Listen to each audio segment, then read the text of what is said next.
بسم الله الرحمن الرحيم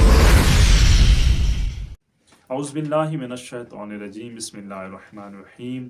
قال الرحمن فی القرآن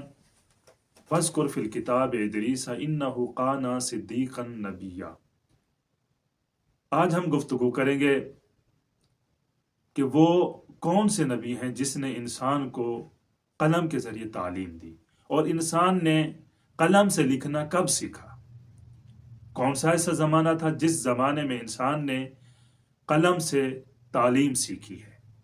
تو ہمارا سلسلہ گفتگو یہ چل رہا تھا کہ انسان کو ہادی کی ضرورت ہے،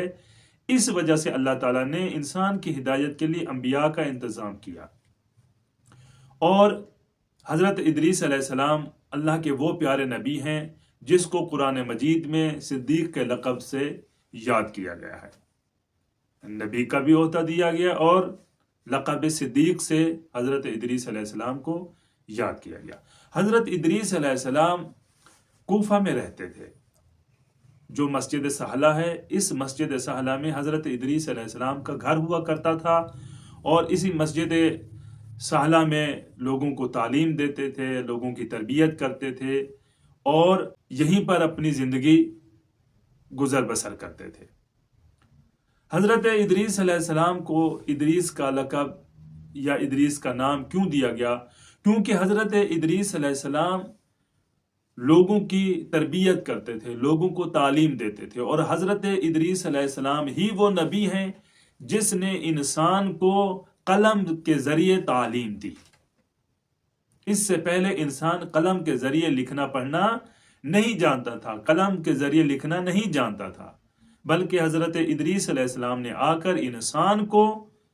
قلم کے ذریعے تعلیم دی ہے اور انسان کی تربیت کی۔ جب حضرت ادریس علیہ السلام کوفہ میں زندگی گزارتے تھے تو ان کے قبیلے میں 7 لوگ نہیں تھے جو یکتا پرست ہوں۔ حضرت ادریس علیہ السلام نے لوگوں کو واعظ و نصیحت کرنا شروع کی، اور لوگ حضرت ادریس علیہ السلام کے ساتھ پیوست ہونے لگے۔ ایستے ایستے تعداد بڑھتی گئی، 7 تک تعداد جا کے پہنچی، پھر 7 سے 70، 70 سے 700، پھر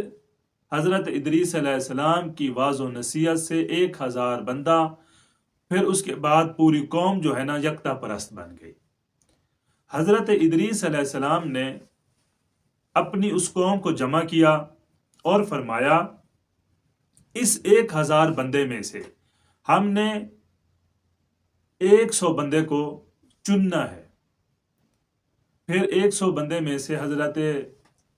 ادریس علیہ السلام نے 70 بندوں کا انتخاب کیا، پھر ان 70 افراد میں سے پھر 7 افراد کا حضرت ادریس علیہ السلام نے انتخاب کیا، اور پھر ان 7 افراد نے دعا مانگی، اور خداوند متعال نے ان لوگوں کے حق میں دعا کو قبول فرمایا۔ حضرت ادریس علیہ السلام لوگوں کو ہمیشہ توحید کا درس دیتے تھے، توحید کی تعلیم دیتے تھے، لوگوں کو بتاتے تھے کہ یہ چاند، سورج، ستارے، گیاہ، درخت، پرندے، جانور، یہ سب کی سب مخلوق خدا ہے،